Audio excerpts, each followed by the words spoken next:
Ano hambal mo? Cucumber mo. Nadulaang Nadula ang ang pulo ka piso nga paitan. Hindi na o kakagapon. O ti karon anong himuon ta? Babayaran ko na lang kayo. Tiyan mo na hambal ko sa imo day.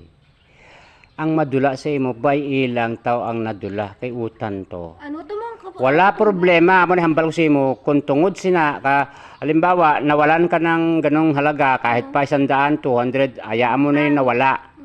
Importante hindi mo sinadya. Ang importante ang halungan mo, ingatan mo yung sarili mo. Kasi unang-una yung pangangatawan mo at yung basta importante ligtas ka sa lahat ng galaw mo. Hindi na bali mawala lahat yon. Isipin mo lang na pera lang yon, madali lang hanapin yon. Ganon ha?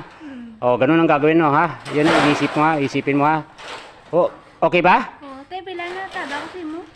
O pag-usapan natin yan mamaya. O sige, magkano nga ba? 350? 330 ito mo.